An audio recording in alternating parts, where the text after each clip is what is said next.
Hello and welcome to the Inside Social Work podcast, a podcast that aims to inspire, engage and connect social workers with other social workers and allied health professionals doing interesting and amazing things across the world. I'm your host, Marie Vakakis. Thank you for listening and I hope you enjoyed today's podcast episode.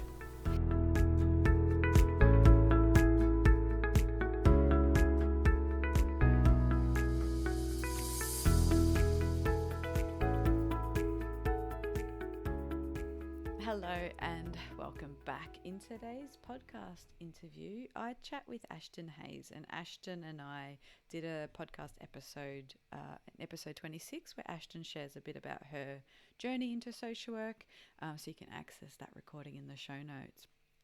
In my interview or my chat with Ashton, we talk about becoming an accredited mental health social worker. So this is very relevant for those who work in Australia. Part of our pathway into accreditation involves supervision, psychological focus strategies, and can be a little confusing for some people. So Ashton talks us through some of those different steps and how you can work towards your accreditation, and she shares some of the resources that she's developed, including her accredited mental health social worker roadmap, which is part of an ebook series, a private Facebook group that she has, as well as her consultation and training. So some really great things there for those looking to understand a bit more about the AMHSW status, and if they're interested in becoming registered as well.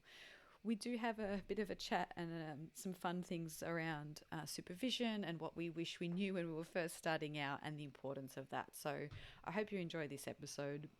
If you are intrigued by the talk of supervision, head on over to some earlier episodes and I'll link to those in the show notes as well. I did a mini series on supervision where I talked about individual supervision, group supervision, learning styles, and a whole bunch of other stuff, which can be really helpful to help you get the most out of your supervision sessions, as well as those who might be interested in joining the Social Workers in Schools supervision group that I run.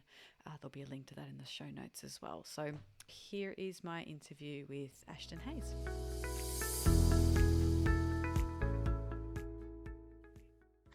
Hello and welcome back to the Inside Social Work podcast. I have another return guest, which I'm super excited about, Ashton Hayes, who appeared a couple of years ago on episode 26, where she shared a bit of her journey.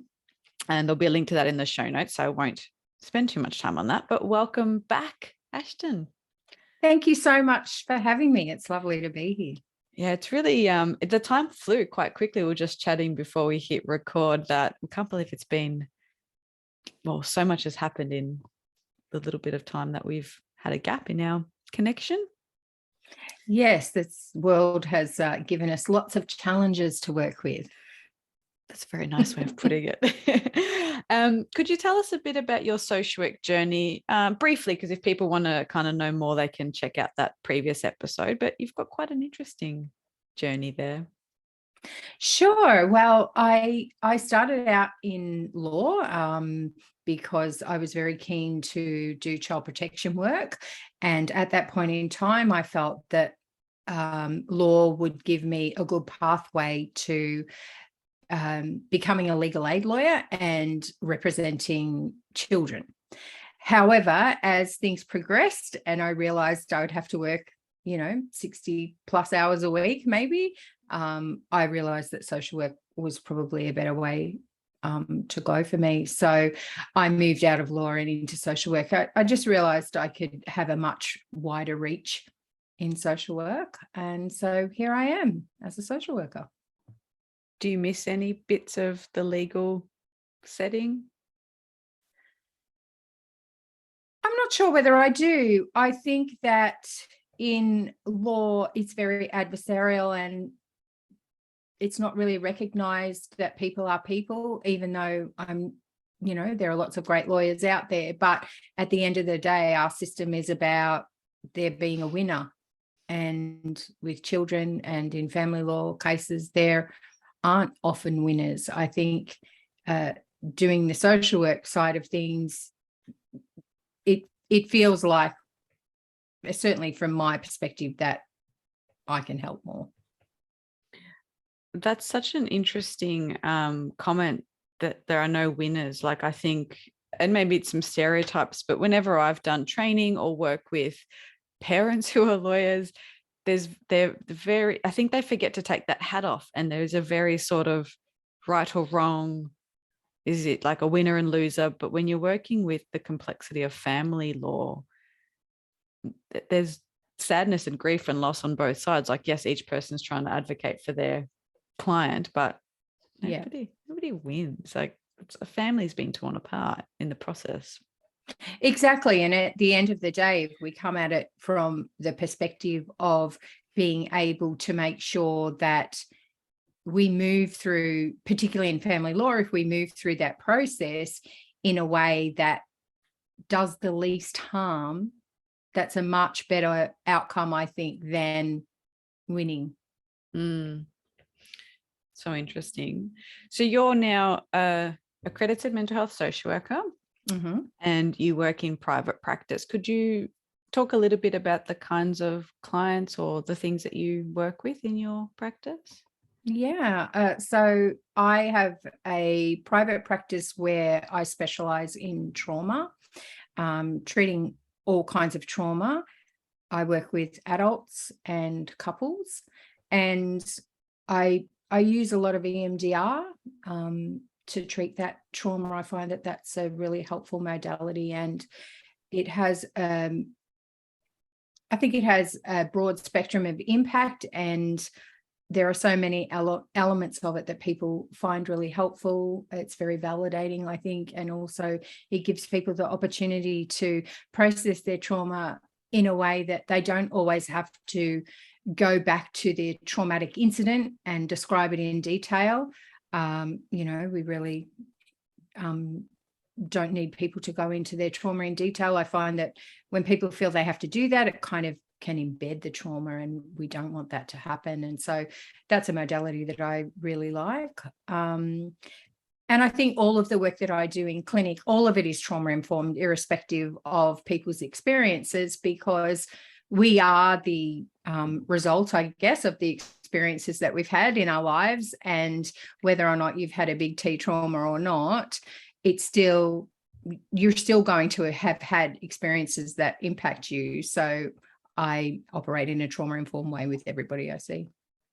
Yeah, wonderful. And EMDR is becoming increasingly popular. I think a couple of episodes ago, we did have Caroline Burrows, an EMDR consultant and trainer, come on, and a lot of practitioners are mentioning that they like working with EMDR therapy. So it's really great to hear.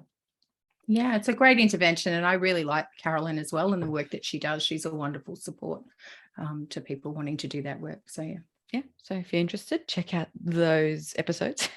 So in addition to your client work, you work a lot with social workers through their accreditation process, and that's sort of a big piece of what you do. Could you share a bit about what that looks like, what that involves? Yeah, of course.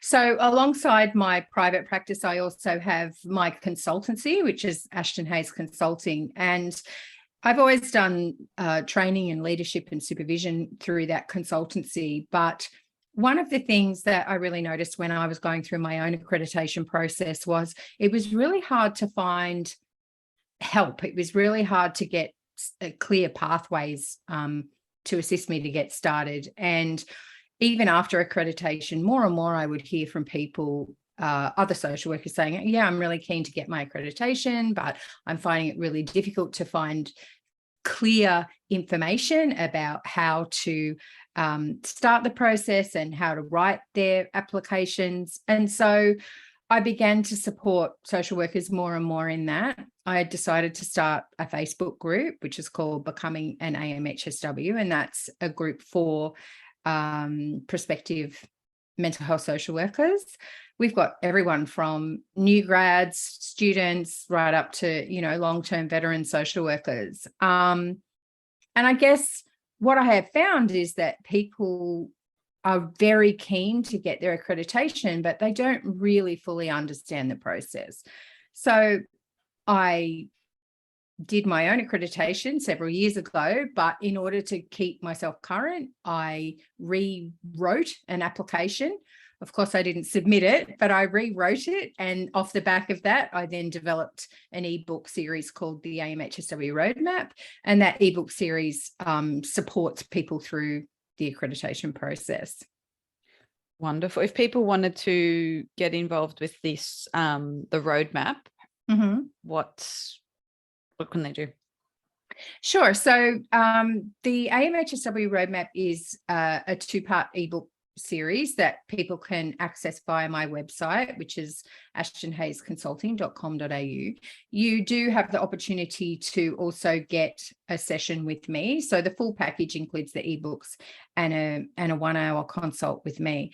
And basically what that involves is giving people the opportunity to talk through their process to work out whether they are in fact eligible for accreditation. I think there's a lot of confusion around what mental health accreditation is. And I guess all social workers who are working with people will have elements of mental health work in what they do, of course. But mental health accreditation is about having experience doing therapeutic interventions using focused psychological strategies. And that needs to kind of be the majority of your work. Whereas in therapeutic casework or casework roles, you're not really doing therapy in the same way as you would if your role was purely a counselling or therapeutic role.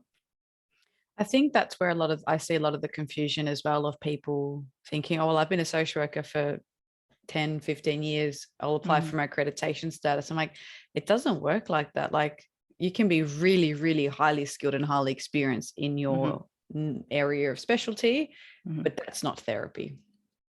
Exactly. And I know that can feel very disheartening for a lot of people. And when people come to me for a consultation, you know, one of the most difficult things is when I say to them, unfortunately, you don't meet the criteria, and it's quite confusing.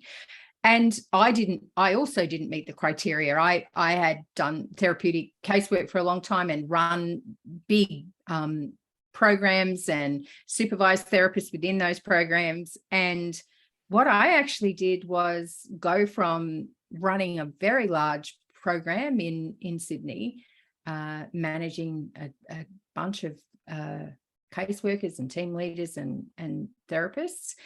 And I went right back into on-the-ground therapeutic work. And I did that for 2 years to be able to get my accreditation. And sometimes that's what you have to do. And it can feel a little bit like, oh, God, I've been in the field for so long. I certainly had been in the field for well over a decade before I got my accreditation. It can feel really like, oh, you know, I've got all this experience. It seems really unfair. But at the end of the day, as mental health social workers, we are actually specializing in that mental health and therapeutic space. And so we really want to make sure we hone our skills and that we have the training to make sure that we're actually meeting those criteria. Yeah, I think you're so right. And maybe the confusion is that because we don't have a registration requirement, that people feel like this is the closest thing. Yes. So in the US, they have their LCSW, so their licensed clinical social worker, and you have to sit an exam and register, whereas we don't have that. So maybe that's where it gets confusing, is people think the AMHSW is the thing to aim for, but it's a completely different skill and modality. I learned nothing about counselling. I think I did one subject in my degree. It is a completely different skill set. So you are starting essentially from scratch. It's a completely separate industry.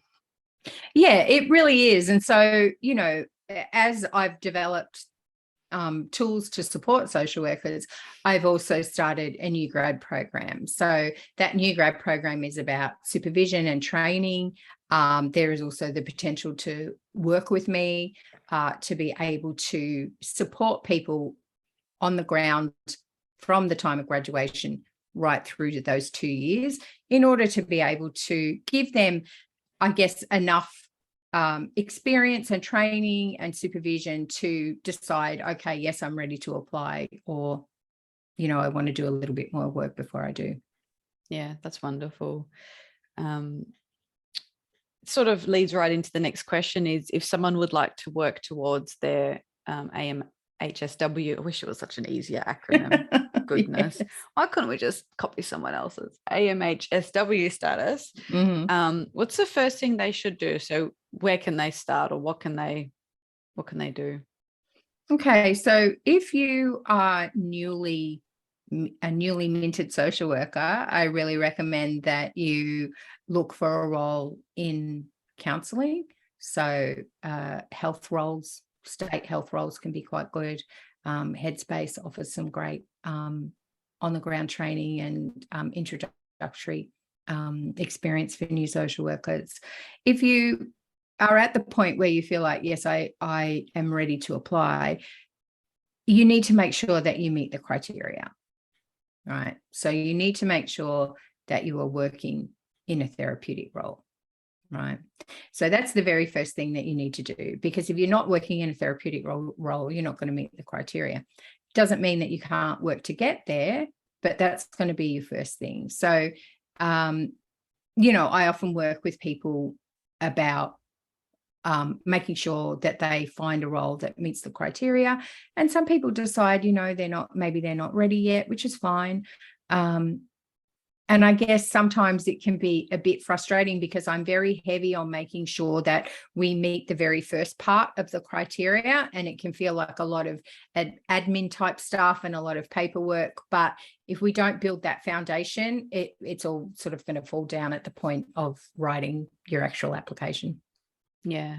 As you were saying that, I was thinking maybe there's a misconception that there's a hierarchical system, and sort of the AMHSW status is somehow superior to a registered social worker. And it's not the case. It's just a different skill set. And I know the AASW have a number of different sort of registration pathways, but it's just a different skill set. It's not superior or inferior or... Oh, that's exactly right. It's just different. It means, there'll be some psychologists who never practice counselling psychology. They might work in organizations. They can't then just transition to therapy. Like it's, occupational therapists have a similar pathway. Exactly. And you make a really good point. Yeah, you make a really good point. I think that if you want to be an accredited mental health social worker, it's not about a hierarchy. It's about you want to specialize in mental health work. So to specialize in mental health work, you need to meet certain criteria. That's all that is. Yeah. And I think it's actually quite a hard transition. I've got quite a number of new mental health social workers that work with me, and I've supervised quite a number as well. It's actually a really big jump from doing therapeutic kind of case management to sitting down with someone in a time restricted manner and do no case management. It is not your role, especially if you're working under the better access model or with some of the MHPNs. You cannot do that. You can't be making phone calls and doing support letters. You have to either charge for that, or it really is, you're thinking about the system, but you're not having an impact on it in the same way. You're not sending out care packs or doing home visits. Like, you actually have to put all of that aside and really stick to your psychological focus strategies. And it's just a different job. It's a completely different job. And I think people struggle sometimes with that transition.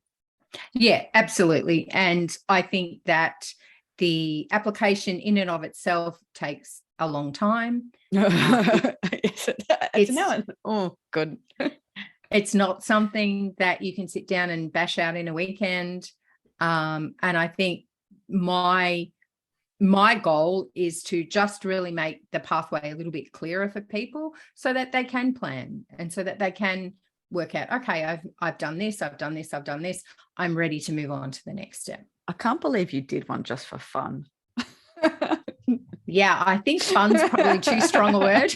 I did it because the system changed a little bit from when I did it. And so now there is a quote unquote exam. The AASW do not call it an exam. They call it a case studies exercise. However, it is done under exam conditions. And so I just wanted to make sure that I was fully immersed in the experience that people who come and see me are immersed in. so that I didn't have, so that people who come to see me don't have the experience I had, which was, oh, I did mine ages ago, the end. Yeah. No further help. So yeah, that makes sense. As you were talking, I was sort of reflecting on the criteria. And I know for some people who work in organizations, it can actually seem like a lot to have X amount of hours of supervision but if you're working with that level of intensity with clients, I think that that's almost quite low personally, like 10 hours of supervision a year. I mean, I would do that in 2 months. yeah. It shouldn't, like, it is quite a privileged role, and therapy is so much harder than some of the other roles I've ever worked in, where there's so much room for error and Yeah. it's not risk-free, that people think, Yes. oh, it's not like medication, there are side effects. Therapy can have big side effects, and we can do a lot of damage. People might never come back. We might miss something in the room. What are your thoughts when people sort of feel overwhelmed by the requirement of this, how many hours of psychological focus strategies or supervision? Like, what advice would you give them about that expectation, perhaps? Well, I think that we need to be very clear as social workers, we need supervision. We are in, apart from people who work in non-client roles or policy, and I would argue even in those roles, but supervision is part of our professional development.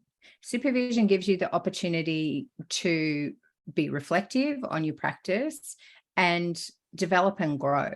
So a lot of people do balk at supervision, and they're concerned about the cost, but break it down.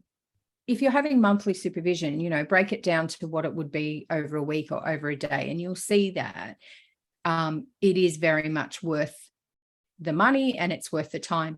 And I think we need to educate employers as well to be able to say, if you have social workers on your team, then those social workers need to have supervision. It is part of skill development. It is part of mitigating for burnout. It is part of making sure that we continue with best practice, which is so important when you're working with actual people. Yeah, I'm trying hard to quickly scribble that down, because that's such a good point of, people need to advocate for themselves and need to educate employers. And I refuse to accept a job that didn't have supervision. Like, we can actually say no because we're so good at advocating for our clients, but it's unethical not to. We cannot know everything. We need to think about what gets triggered for us, what space we hold. Are we doing best practice? Because best practice changes, and it does. We can do a lot of damage if we're rigid in our assumptions of what we were taught 10 years ago or 15 years ago.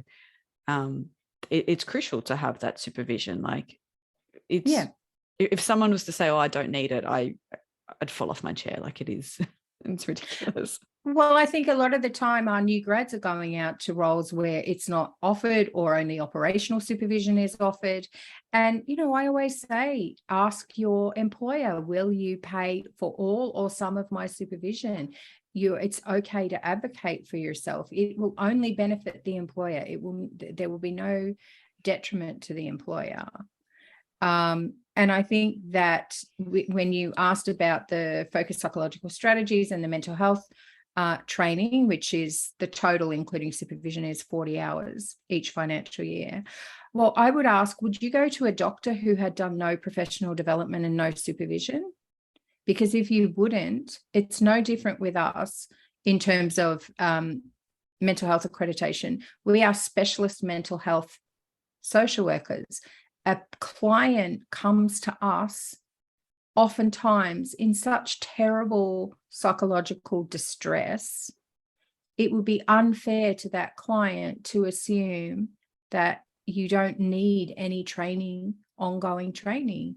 I would not go to a doctor who had a jar of leeches and said, that's how we did it back in the day. I don't need any training. So any social work, not just mental health social workers, but any social work, if you're specializing in your area, you can't just say you graduated from uni in 1994 and you're good to go. Oh, So many. unsafe. Yes, it really is. And I still got the heebie-jeebies after you mentioned leeches. Phew. Sorry. No, they still use them on one of the TV shows I watch. So I'm like, maybe they do have a purpose somewhere. But yeah, I think you're right. And then and we talk about a lot of the guests will say supervision and training is crucial. It's a non-negotiable to be competent. It's not even just excel. I think to be competent, it requires ongoing learning and professional development. And as mental health specialists, yeah, that's a bare minimum to know your handful of, and you need to have a few. You can't just have one modality. You need to have a motivational interviewing, CBT, EMDR, DBT, schema. Like you need to have a few for different presentations, and then you specialize even further into an age group or a presentation or something like couples work. Yeah, because absolutely. you're right. Like we wouldn't want to.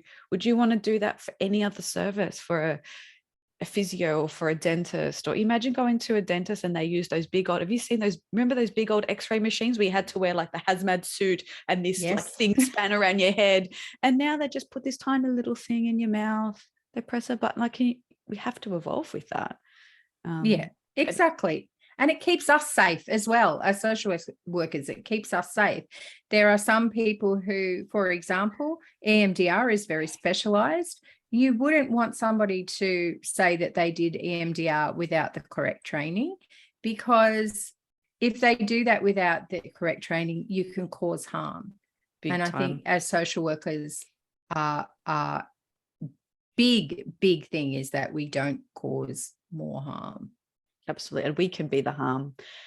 And I think it's in the specialty, right? So there is still a place for different types of therapeutic work. It just might not be as an accredited mental health social worker. There is value in being a peer worker. There is value in supportive counselling. There is value in drop-in centres, helplines. Like they're all offer something, but it's not misinterpreted. So people know what they're getting. And if you're going to have that status, it needs to come with a little bit of rigor. So I'm glad that you also advocate that, which is really exciting. You're so passionate about this, having been in the industry for probably longer than many people care to admit. You're still learning, you're still doing your own upskilling professionally, helping others. What keeps you so motivated and so engaged with the profession?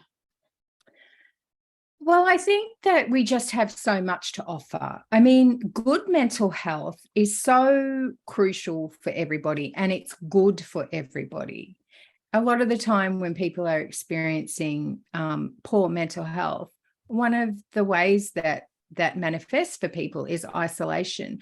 We know in order to build good, strong community, we have to have connection. So good mental health fosters connection, and connection fosters good community. So if I can continue to work to get accredited mental health social workers out there, that means that we are more accessible. And the reason that we're more accessible is because we can offer a Medicare rebate. Being able to offer a Medicare rebate, and people, we all charge different amounts, but it gives us the opportunity, for example, to bulk bill. I'm not a bulk billing clinic. However, from time to time, a client will approach me and say, you know, I'm having trouble this week. Can I cancel my appointment? I have the opportunity then to say, I understand that sometimes money can be a bit tight. How about I bulk bill you this week? And so I have the opportunity to do that. And that makes me more accessible. I don't want people to see mental health treatment as a luxury that they have to cut out. I want it to be just another necessary part of their good health plan. So that's what keeps me passionate.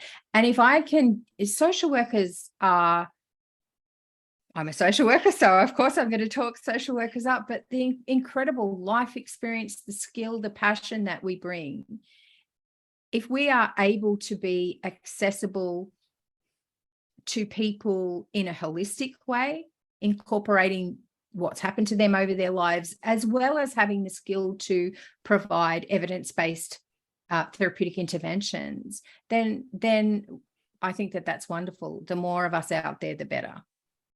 I think that's so beautiful that it's the passion for good mental health that keeps you doing the individual work and then reaching more people. Like, it's a legacy leaving behind. Doing supervision with other practitioners is you upskill them to then they go out and help a number of people as well. My big goal at the moment, we have got a roundabout, and my numbers are pretty are a little bit vague, but we've got around about 3,000 accredited mental health social workers out there and around about 26,000 registered psychologists. So my goal is to get another 23,000 accredited mental health social workers out there so that we have as wide a reach as possible. We can work alongside our psychologist colleagues to ensure that as many people can get support as possible. Round of applause for that. 3,000's good. It was only 2,000 not so long ago. Yeah. Wow. So if there was one piece of advice that you could impart on the audience, so we have a lot of early career social workers, maybe even graduates, what would your one piece of advice be? If you want to be a mental health social worker, get started, volunteer, do some training, get started. It can feel a little bit confusing, but grab onto free webinars. They're everywhere. Do that training and then see if you can find a job in mental health, whatever that may look like, because it gets you started on that pathway. And then, sky's the limit. Yeah. And I do there is a lot of free training. I think people any pathway you choose will require an investment. It's either financial or time or a combination of both. Mm-hmm. But yeah, you can start with something. That's great. Yeah. What's one thing you wish you knew when you first became a social worker? How important supervision is. That's been my biggest thing.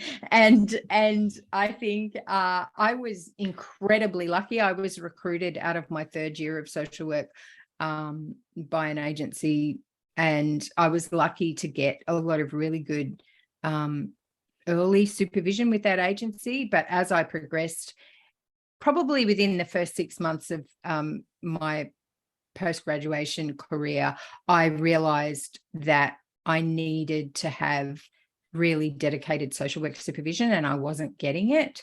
And as I kind of tried to seek that within that agency, there was a few little hurdles there.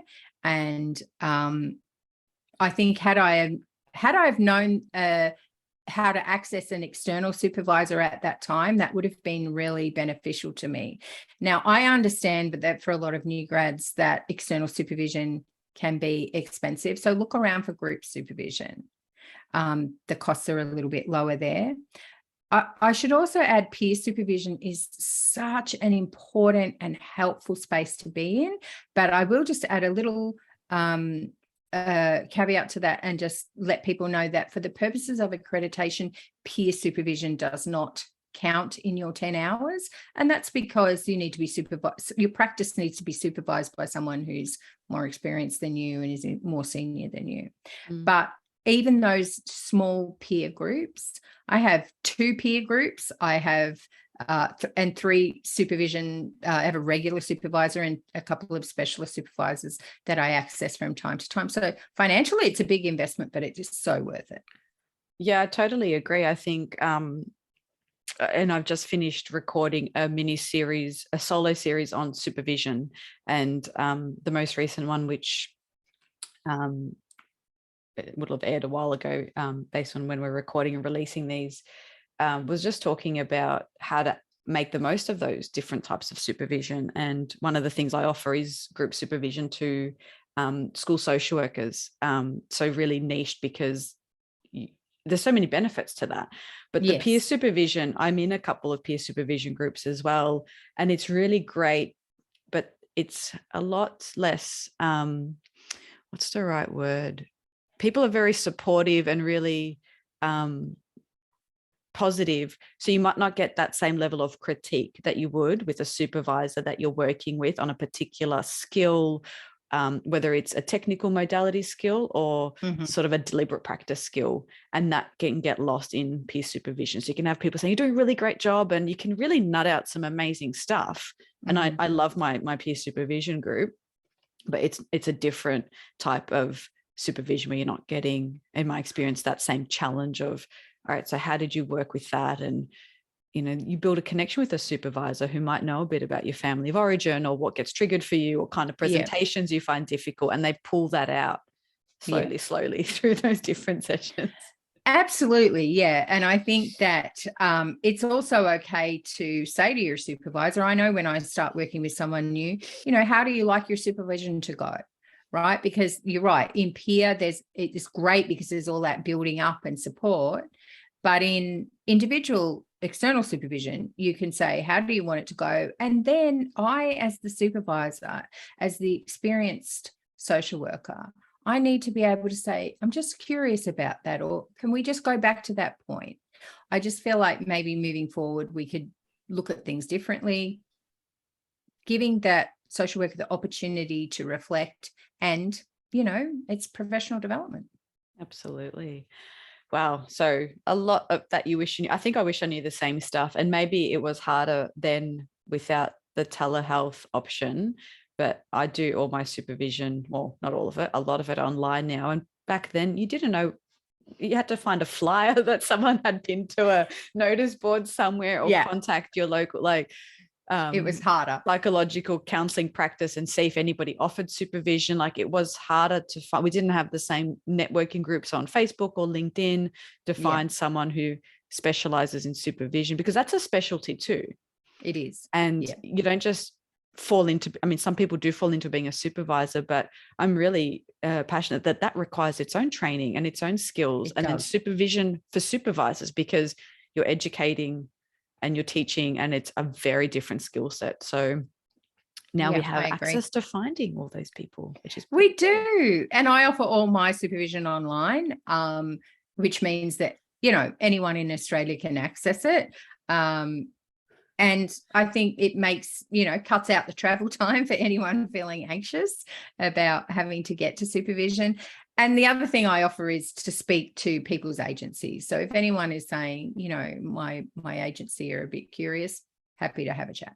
Yeah, same. I do both face-to-face and online. I used to love face-to-face supervision when I worked for someone else, because I'd schedule it right at the end of the day and just get to go home. So I'd find something on my commute. It was just nice to get out of the office. And anyway, you're juggling so much. So you've got your AHSW roadmap, your ebook series, you've got the groups that you run, the Facebook group that you manage, your client load, ongoing learning and professional development and networking. And, you know, you and I we see each other in so many of the groups. We've got a shared network.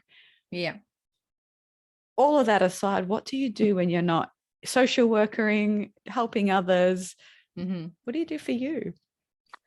Well, I relocated out of the city to a sort of regional area last year, and I built a new house. So there is no garden, which I used to live in the lower mountains in Sydney, and it was just beautiful green and garden everywhere. So I am building a garden from scratch, which is really actually quite a challenge. So some landscaping. Just learning how to just do some gardening. It's just really fun, and having a little veggie garden, that kind of thing. It's very grounding. I work with I go and see a really lovely Pilates instructor who is very much on a similar wavelength to me. So we do a lot of work around grounding and just being aware of surroundings. And I really love that, because that kind of grounding and mindfulness I can take into my work. But it's also a really nice self-care for me. You know, I'm exploring this new area. I do lots of reading. I love to read. And I think when I take myself out of that social work space, it's about just being very aware of my surroundings and just being able to kind of do stuff that's silly and fun for me, riding my bike, which is, let's just hope no one ever sees me doing that. I'm lucky where I live, there's some bike paths, but I tell you, I know they say you never forget, but certainly I haven't jumped back on that and gone straight back to what I was like when I was an 8-year-old. It's a cute bike though. Yep, I can imagine. You'll have to give me a sneak peek one day. The bike is cute. I look a little like I could do with some more practice. It's all right. You haven't nailed it yet. I'm getting there. Yeah, getting there. Awesome. Thanks so much, Ashton. If people want to get in contact with you, we'll put links to your website and all of that in the show notes. Mm-hmm. People can listen to the previous episode, which was episode 26, if they want to hear a bit more about your journey from paralegal to social worker. Mm-hmm. Any other things people can, do you have intakes of your program, or they can just kind of join the Facebook group? What can they? Yeah, so people are welcome to join the Facebook group. I want to make it very clear that's not for people who are already accredited. It's only for people who are on their way. But yes, I'm doing ad hoc group consults. So I've done 6-month and 12-month programs. At the moment, I'm just offering a drop-in, drop-out session. So that first one starts on the 19th of July. I'm keeping the numbers low for each session. So there's no more than 8 people in the session, just so I can make sure that it's not, too crowded. But I am offering that on a monthly basis. So that information is on my website and also in the group as well. So I guess the other thing I would say to all social workers who are doing frontline work, who are wanting to get accreditation, just go gently. The helpers didn't have any answers during the pandemic either. And it's okay to just be very kind and gentle with yourself. Lovely. That's so beautiful. Thanks so much, Ashton. Thanks for having me. Thank you for listening. I hope you enjoyed today's podcast episode. The Inside Social Work podcast would like to acknowledge the traditional owners of the land on which we record this podcast today and pay our respects to elders past, present and emerging. Thank you for listening. If you would like to support the podcast, you could leave a rating or a review on iTunes or wherever it is you get your podcast, and feel free to join the Facebook group. It'd be great to hear from you. Have a lovely day. Bye.